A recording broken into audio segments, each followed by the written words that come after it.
आज हमारे देश के अंदर हिंदू मुस्लिम के जो जितने भी आज कारनामे हुए हैं, जितने भी दंगे हुए हैं, इसके पीछे आरएसएस का हाथ है और ये आरएसएस के बंदों ने। और सबसे बड़ा धमाका तो नथुराम गोडसे ने गांधी को गोली मार के कर दिया था। सेंट्रल विस्ता जो बनाया गया वो किस लिए? क्योंकि ये मेरी बात को समझिए, ये इसलिए हो रहा है, देश भूखा नंगा हो रहा है और एक तरफ 20-20 हज़ार करोड़ रुपए के इतने बड़े बड़े प्रोजेक्ट लॉन्च हो रहे हैं। ये इतिहास लिखा जाएगा, एक काला इतिहास लिखा जाएगा मोदी सरकार का, जिसके अंदर इन चीज़ों को बढ़ा चढ़ा करके लिखा जाएगा। आरएसएस के बहुत से बंदे हैं जो किताबें लिखते हैं अपनी, मेरी बात को समझना, भाषण देने की कला इनके पास भी बहुत अच्छी है। उन्होंने तो मिनट में उसको ठीक भी कर दिया।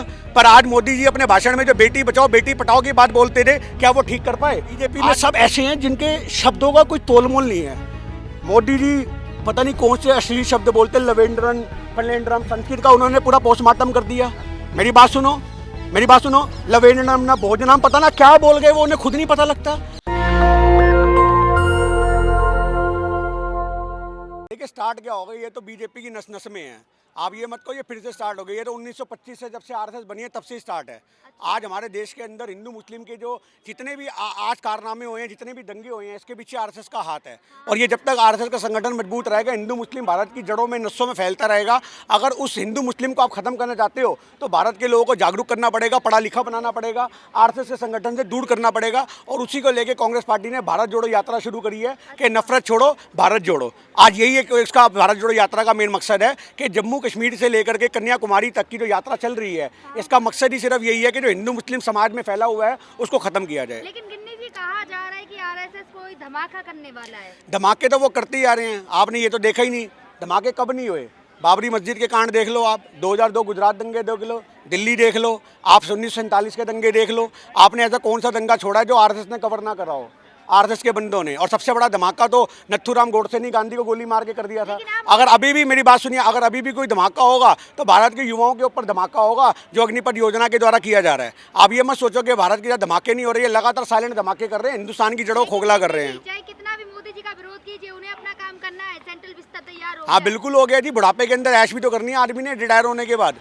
आप एक बात बताओ ना, सेंट्रल विस्ता जो बनाया गया वो किस लिए? क्योंकि ये मेरी बात को समझिए, ये इसलिए हो रहा है, देश भूखा नंगा हो रहा है और एक तरफ 20-20 हज़ार करोड़ रुपए के इतने बड़े बड़े प्रोजेक्ट लॉन्च हो रहे हैं। ये इतिहास लिखा जाएगा, एक काला इतिहास लिखा जाएगा मोदी सरकार का, जिसके अंदर इन चीज़ों को बढ़ा चढ़ा करके लिखा जाएगा। आरएसएस के बहुत से बंदे हैं जो किताबें लिखते हैं अपनी, मेरी बात को समझना, भाषण देने की कला इनके पास भी बहुत अच्छी है। उसी वजह से आज मोदी जी इतने ऊपर पहुँच सके हैं। तो मैं आपको एक ही बात कहना चाह रहा हूँ, सेंट्रल विस्ता जो आज इसका उद्घाटन हुआ है, ये भारत की गरीब जनता के ऊपर वार हुआ है। 20 हज़ार करोड़ रुपये से दिल्ली में कितनी झुग्गियाँ बचाई जा सकती थी, कितने लोग जो सड़कों पर रहते थे उनको पक्के मकान दिए जा सकते थे, पर नहीं। आज मोदी जी को आलीशान बंगला चाहिए था, आलीशान कोठी चाहिए थी, जहाँ पे हवाई जहाज भी जमीन पे उतरे उनका और वहीं से वो उड़ करके कहीं पे भी पहुंच जाए। तो इस चीज़ का विरोध हमेशा रहेगा। सेंट्रल विस्ता में कहा जा रहा है 20 ऐसी ऐतिहासिक चीज है जिनको सबको घूमना चाहिए, उस चीज को देखना चाहिए। देखिए, देखने के लिए भी टिकट लगेगी, उसमें भी सरकार का बेनिफिट है।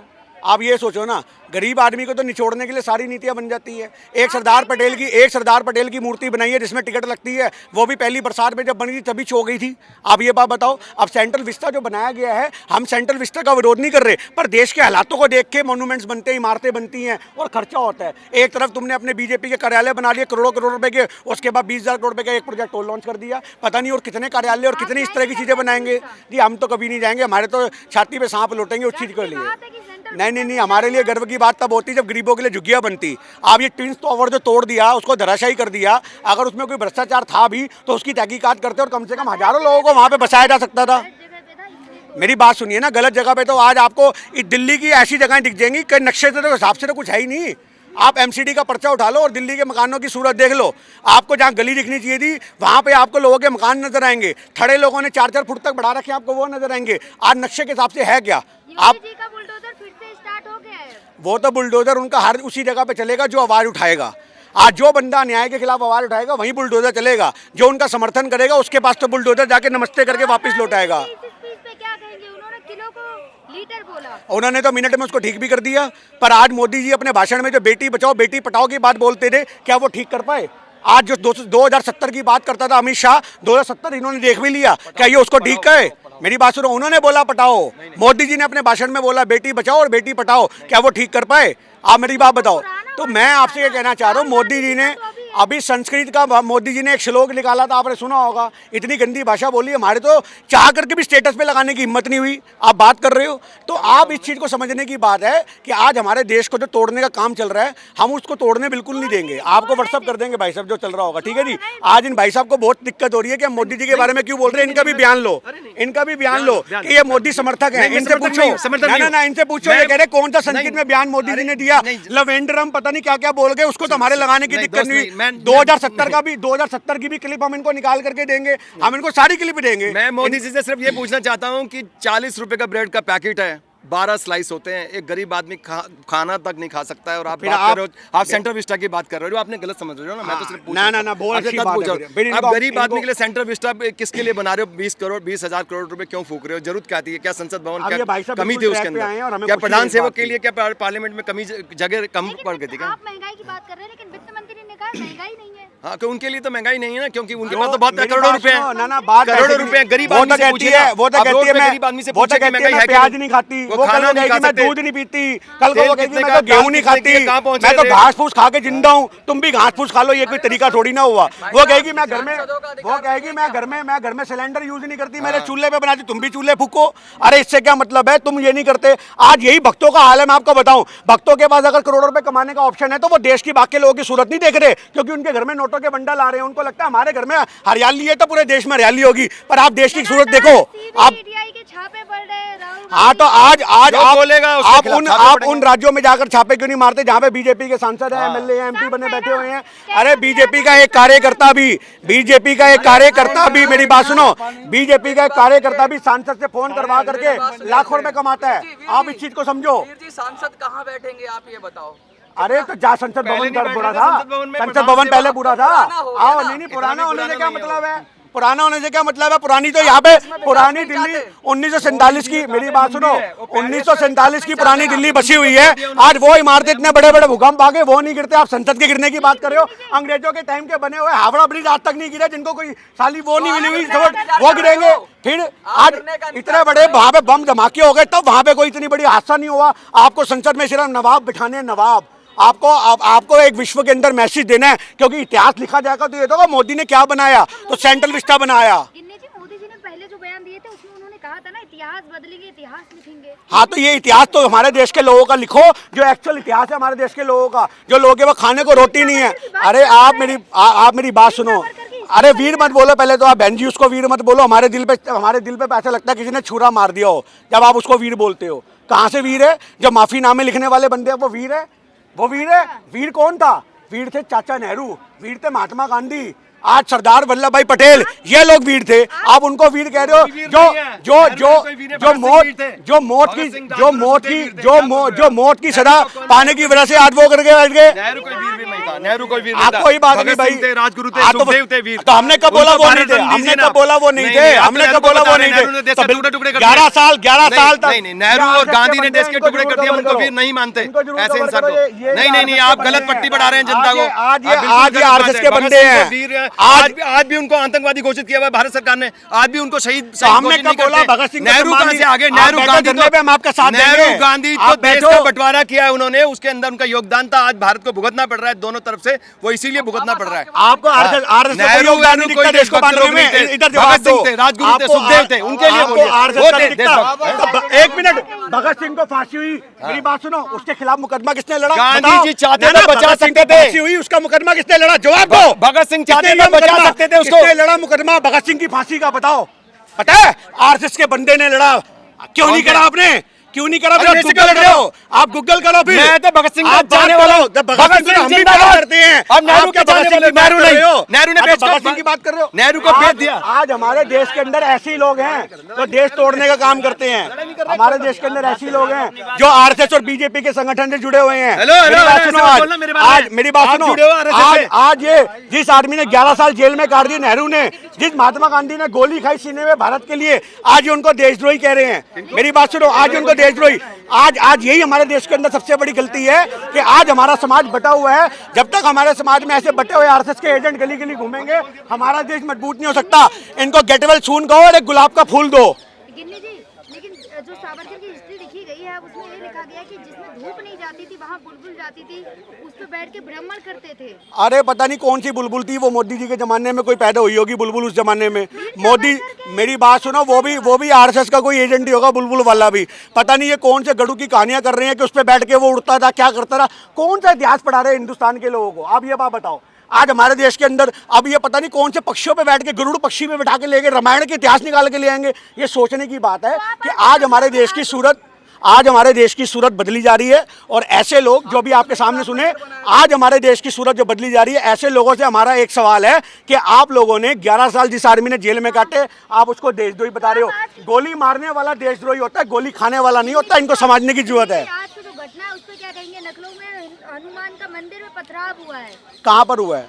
लखनऊ में। हाँ, तो आप उसकी तहकीकात करो, और जिन्होंने पत्थर मारे हैं उनके खिलाफ संविधान के हिसाब से तो सजा बनती है, बिल्कुल। तो अरे योगी जी वहाँ बैठे हैं, हिंदुओं के संरक्षण बन के बैठे हैं, और एक भगवाधारी हैं, उनसे हम निवेदन करते हैं कि जिन्होंने भी हनुमान मंदिर पे पथराव किया उनको आप जो कड़ी से कड़ी सजा हो सकती है वो सुनाओ। कौन मना कर रहा है? आज सदा सुनाओ, आप कौन मना कर रहा है? पर आज सोचने की बात यह है, आज राजनीति के लिए इशारों पे काम हो रहे हैं, उसको समझने की जरूरत है। मंदिरों और मस्जिदों को टारगेट किया जा रहा है राजनीति के लिए, उसको समझने की जरूरत है। आज हिंदुस्तान की सूरत सिर्फ और सिर्फ कैसे बदल रही है? हिंदू मुस्लिम को लड़वा के बदल रही है, और वो एक पक्षीय वोट के लिए हो रही है और कुछ नहीं हो रही। गिन्नी जी, केजरीवाल जी ने भी तो यही कह दिया है, गुजरात में कृष्ण जी की पूजा करने गए हैं। देखिए, केजरीवाल तो एक दोगला आदमी है जो आरएसएस का एजेंट है। मेरी बात सुनो, केजरीवाल वालों का जो उनका आरक्षण का मुद्दा है, मसला है, उसको लेके हम जो है यहाँ पर गिन्नी जी, केजरीवाल जी ने गुजरात में अब कहा है कि कृष्ण जी की पूजा करेंगे। अब क्या चुनाव केवल? देखिए मेरी बात सुनिए, आज हमारे देश के चुनावों का पहले मुद्दे होते रहे, मैनिफेस्टो में लोग जिक्र करते रहे कि हम विकास करेंगे। आज लोग ये कहते हैं हम यहाँ मंदिर बनाएंगे, हम यहाँ पूजा करेंगे, हम यहाँ घंटी बजाएंगे, यहाँ टीका लगाएंगे, यहाँ आलू पूड़ी बांटेंगे। आज हमारा देश पूरा का पूरा आलू पूड़ी में बढ़ चुका है। मैं आपको हकीकत बताऊँ, आज धर्म के आधार पर हमारे देश में इलेक्शन होते हैं। हमारे देश के इलेक्शन कमीशन को इसके लिए संज्ञान लेना चाहिए, वो कि सोया बैठा हुआ है। चुनाव आयोग, मेरी बात सुनिए, चुनाव आयोग ऐसे बंदों के चुनावी जो एक पर्चे होते हैं उनको रद्द क्यों नहीं करता? आज धार्मिक संस्थानों पे जाने किसी की रोक नहीं है, पर आप चुनावों के समय लोगों के जज्बातों को, धार्मिक जज्बातों को अगर छेड़छाड़ी करोगे तो उसका विरोध होगा। आज केजरीवाल बात करता है, अरे दिल्ली के अंदर तूने यहाँ क्या कर लिया, कितना बदलाव कर लिया। मंदिरों की सूरत जाकर के देखो दिल्ली के अंदर, मेरी बात सुनो, गुरुद्वारों की सूरत जाके देखो, उसके अंदर जो वहाँ पे चंदा लगता है वो सिर्फ मंदिर गुरुद्वारे अपने पैसों से लगाते हैं। सरकार ने क्या करा उन मंदिर गुरुद्वारों के लिए? कुछ नहीं करा। आज कोरोना काल के अंदर मेरी बात सुनो, कोरोना काल, अरे काय की फ्री है किसको? अच्छा, फ्री किसको कहते हैं? फ्री किसको कहते हैं? फ्री उसे कहते हैं कि आपका बिल ही नहीं आएगा। एक बात बताओ भाई, दिल्ली में किसी का बिल नहीं आता क्या? सबका आता है ना। तो क्यों 200 यूनिट से ऊपर हमारा गुजारा नहीं होगा? आपकी 2 रोटी की भूख है, मेरी थोड़ी ना होगी भैया। मैं 5 खाने वाला आदमी, मेरा तो बिल कटेगा पर्चे का। अगर आपकी 200 यूनिट में गुजारा हो रहा है तो हमारा तो नहीं हो रहा। फिर कांग्रेस ने भी वहाँ पे 8 वादे करे हैं, बिल्कुल करे, किसानों के सम्मान में भी करे, बिजली के लिए भी करे हैं, हर चीज के लिए करे हैं। तो आज एक मिनट मेरी बात सुनो, आज केजरीवाल कहता है कि हम बिजली देंगे। हाँ। मेरी बात सुनना, केजरीवाल कहता है हम ये देंगे, केजरीवाल कहता है हम वो देंगे। हम एक ही बात केजरीवाल से कहते हैं। तो दिल्ली के लोगों का पहले भला कर दे, उसके बाद दिल्ली मॉडल गली गली बताइयो। ये आपको लग रहा है आज रोडे जो रोडे खुद ही पड़ी है ना, मेरी बात सुनो, उनकी मरम्मत नहीं। आप क्या बात करती हो? आप चलो मेरे साथ कॉलोनियों में, आप तो पहले भी खुद ही होती थी, तो बनती भी थी 4 साल तक। मेरी बात सुनो, 5 साल तक रोडें नहीं बनती। 5 कहाँ काम हो रहा है? एक मिनट मैं जवाब दूंगा। स्कूल किसके टाइम के बने हैं? पहला जवाब आपसे है, सवाल दो। स्कूल किसके टाइम के? अरे छोड़ो उसको, स्कूल किसके? मेरी बात सुनो, स्कूल किसके टाइम के बने हैं? आज दिल्ली में 5000 स्कूल हैं। 5000, हमें नहीं दिखता कोई सुधार हुआ है? 5000 दिल्ली में स्कूल है, किसके टाइम के बने हैं? कांग्रेस के टाइम के। आज जितने आज क्योंकि उनके पास पैसे भरने को नहीं है, हकीकत ये है। आप इस चीज को समझो। कोरोना काल में जो लोगों का बेड़ा गर्क हो गया, लोग, मेरी बात सुनो, अरे लोग शिक्षा व्यवस्था गई तेल लेने, आपको लग रहा सुधर रही है? आप मेरी बात सुनो, शिक्षा व्यवस्था जितनी माड़ी हुई है, जितनी गंदी हुई है, ईडब्ल्यूएस के अंदर भ्रष्टाचार हो रहा है। आज लोगों के ईडब्ल्यूएस में लोगों के नाम आ रखे हैं। मेरी बात सुनो, ईडब्ल्यूएस में लोगों के नाम आ रखे हैं, वहाँ उनका एडमिशन नहीं होता। आप बात कर रहे हो? की बात कर रहे हो, केजरीवाल जी ने एक इंटरव्यू में कहा है कि मैंने हर बच्चे को 2000 रुपए दिए थे कि वो क्या बिजनेस करें स्कूल के, लेकिन सब 10 बच्चों ने ग्रुप बना के ऐसे यंत्र तैयार किए हैं जिसकी बहुत ज्यादा सेल हो रही है। तो उन यंत्रों का फिर एक आप प्रेजेंटेशन लगवाओ, डेमोन्स्ट्रेशन लगवाओ। कहाँ है वो? कहाँ है? केजरीवाल से पूछो डेमोन्स्ट्रेशन कहाँ है? आप मेरी बात बताओ। आज ये 2000 रुपए सिर्फ और सिर्फ वोट बैंक के लिए दे रहे, बच्चों को भी राजनीति में लेके आ रहा है। ऐसा गंदा आदमी है केजरीवाल। ये 2000 रुपए का, आज उससे पहले क्या मिनियोरिटी के लोगों को पैसा नहीं मिलता था? हम भी सरकारी स्कूलों से पढ़े, हमें भी पैसा मिलता था, किताबें मिलती थी, वर्दी मिलती थी। आप बात कर रहे हो कि सिर्फ केजरीवाल के आने पे? मेरी बात सुनो, आज इमारत, मेरी बात सुनो, आज अगर आज तुम्हारे पिता ने पहले नींव बनाई है ना, मकान बनाया है, वो सबसे बड़ा काम था। तुम उस पर पेंट मार के चौधरी बन के अपने नाम की प्लेट लगा दो, मैंने बनाया। कमाल की बात कर रहे हो। एक कमरा डालने की तुम्हारी हैसियत नहीं होगी। आज तुम्हारा पिता था जो पुराने टाइम पे जमीनें खरीद के मकान बना गया। आज दिल्ली में 5000 स्कूल बनाया, किसने बनाया? केजरीवाल ने। शीला दीक्षित ने वहां पे अस्पतालों का जाल बिछा दिया, फ्लाईओवर का जाल बिछा दिया, वो किसने बिछाया? शीला दीक्षित ने। मेट्रो दिल्ली में लाने वाला कौन? कांग्रेस सरकार। आप बात करते हो दिल्ली में इतना बड़ा नेटवर्क सड़कों का, वो किसने फैलाया? कांग्रेस ने फैलाया। केजरीवाल ने क्या किया? सिर्फ नारियल फोड़े। आज जितने प्रोजेक्ट, मेरी बात सुनो आप पहले, जितने प्रोजेक्ट फ्लाईओवर के हैं वहां से पानी चोता है, पानी। आप जाकर के देखो। आप एक बात सुनो, मेरी बात सुनो, आप फ्लाईओवर जितने बड़े बड़े बने हैं, बरसातों में पानी चोता है। वो फ्लाईओवर जिस दिन ढह गए, हजारों आदमी का हादसा होगा। कांग्रेस का सफाई होता कहा जाता है ना। ये आपको लगता है कांग्रेस का सफाया हो रहा है? आपकी जुबान भी कांग्रेस आ गया। आपकी जुबान पे जिस दिन आपकी जुबान पे कांग्रेस आना बंद हो जाएगा, हम मान लेंगे सफाया हो गया। ठीक है जी। जमानत जब्त होने से क्या मतलब है? तो सही माने में पप्पू नरेंद्र मोदी है, सही माने में अगर पप्पू है तो हमारे देश का अमित शाह गृह मंत्री है। उनके बयान सुन लोगे आप तो आपको समझ में आ जाएगा। जो आदमी अपने अश्लील शब्दों से प्रयोग करता है, आपने सुना है वो बयान? कितने आदमियों को अपनी, आप लेडीज खड़ी हो, मैं तो बोल भी नहीं सकता, फिर भी मैं आपको इंडिकेशन देता हूँ। इतने आदमियों को अपनी गवानी पड़ी, फिर बाद में ओहो जान गवानी पड़ी। जिसको ये नहीं पता मुझे गा बोलना है या ज्यादा जान बोलना है, आप उसको होम मिनिस्टर से मान रहे हो? आप मुझे ये बात बताओ, जो अश्लील शब्दों से देश को संबोधित करते हैं, आप उन्हें होम मिनिस्टर मानते हो? बीजेपी में तो सारे संत है ना। बीजेपी में सब ऐसे हैं जिनके शब्दों का कोई तोलमोल नहीं है। मोदी जी पता नहीं कौन से अश्लील शब्द बोलते, लवेंडरन पलेंड्रम, संस्कृत का उन्होंने पूरा पोस्टमार्टम कर दिया। मेरी बात सुनो, मेरी बात सुनो, लवेंडरम ना भोजनम, पता ना क्या बोल गए वो, उन्हें खुद नहीं पता लगता। 600 करोड़ मतदाता बोल गए वो, उन्हें खुद नहीं पता लगता। उम्र के हिसाब से आदमी सठिया जाता है। और अब उनकी रिटायरमेंट का वक्त आ गया, उनको रिटायर हो जाना चाहिए। एक मिनट, अडानी, मेरी बात सुनो, अडवाणी को ये कह के बिठा दिया तू बुढ़ा हो गया, अब तू बैठ जा। ये वो बंदे थे जो कहते थे युवाओं को राजनीति में आने देंगे, और खुद 70 साल पार हो गया, आज भी गद्दी छोड़ के राजी नहीं है। अब जब देश का इंसान अडानी जी तीसरे और सबसे अमीरों में तीसरे नंबर पे हैं, तभी तो वो बांग्लादेश की शेख हसीना से मुलाकात करता है। उसने औकात दिखा दी कि चौकीदार चौकीदारी होते हैं, असली बादशाह तो मैं ही हूँ। तू बैठ साइड में भैया, मैं जाके मीटिंग करूंगा, क्योंकि बांग्लादेश में भी कोई प्रोजेक्ट लगाऊंगा, तू वहां तो मेरे साथ जाएगा नहीं। तो आज सोचने की बात है। मेरी बात सुनिए ना, आज हमारे देश के अंदर हो क्या रहा है?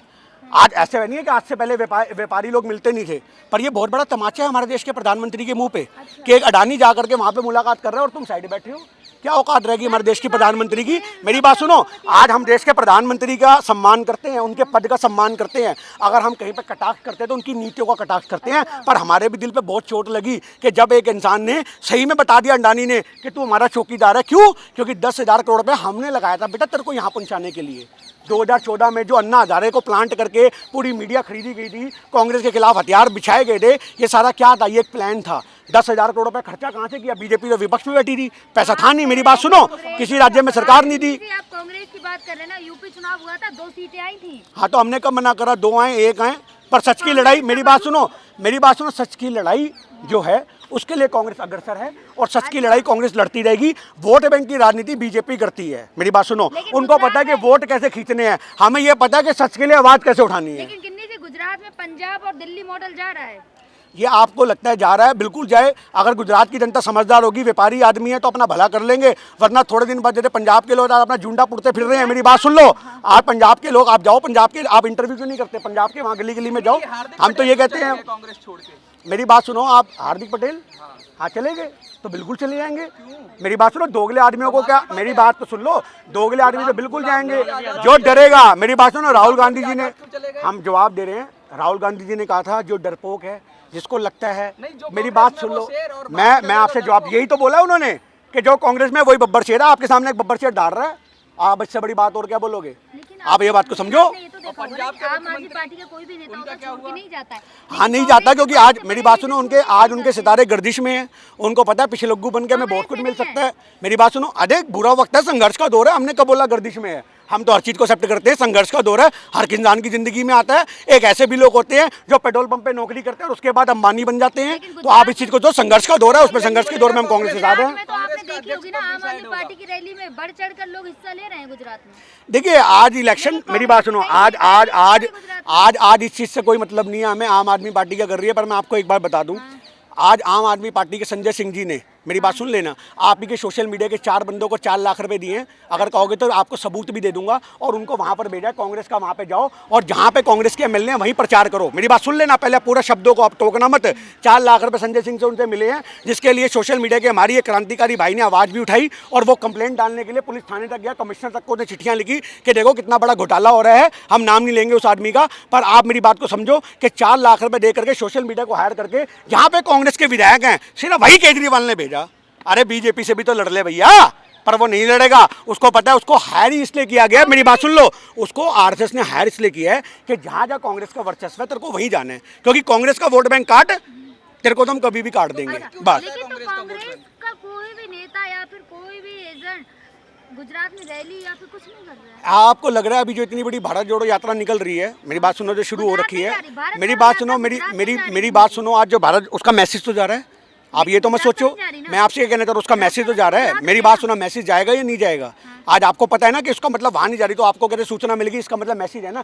आज यही कांग्रेस पार्टी का मकसद है। कश्मीर से मेरी बात सुनो, जो रूट बनेगा, अगर आप यहाँ से आज आपको एक रूट इधर को पकड़ना है तो आप इधर को पकड़ोगे, उधर की तरफ नहीं जाओगे। आप एक छोटी सी बात याद रखना, कन्याकुमारी से लेकर के कश्मीर तक कांग्रेस पार्टी सच की लड़ाई लड़ रही है और वो मैसेज हिंदुस्तान के तरह दर्रे में जाएगा, नस नस में बोलेगा लोगों की, और हर आदमी बोलेगा नफरत छोड़ो भारत जोड़ो। ये नफरती चिंटू तो यहाँ पर भी बहुत से हैं। रीओपनिंग हो रही है राहुल गांधी जी की। देखिए, आपको ऐसा लगता है रीओपनिंग हो रही है, वो इंसान उस परिवार से है, वो इंसान उस परिवार से जिसके आगे पीछे प्रधानमंत्री कुर्सियाँ रही हैं।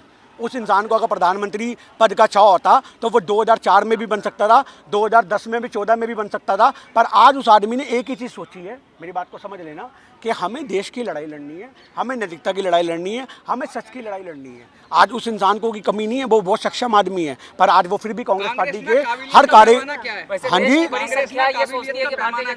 कांग्रेस में काबिलियत का पैमाना सिर्फ इतना सा है कि आप हक की आवाज़ उठाओ, आप सच की आवाज़ उठाओ, आप बिना डरे जनता के बीच मुद्दे उठाओ और जनता के बीच में जा करके उनके मुद्दों को सॉल्व करने की हिम्मत रखो। बस हमारे देश के अंदर यही एक काबिलियत होती है कि अगर आप एक आम जनता की आवाज़ उठा रहे तो आप अपने आप में एक नेता हो, अगर आप आम जनता की आवाज़ नहीं उठा पा रहे तो आप नेता नहीं हो। धन्यवाद।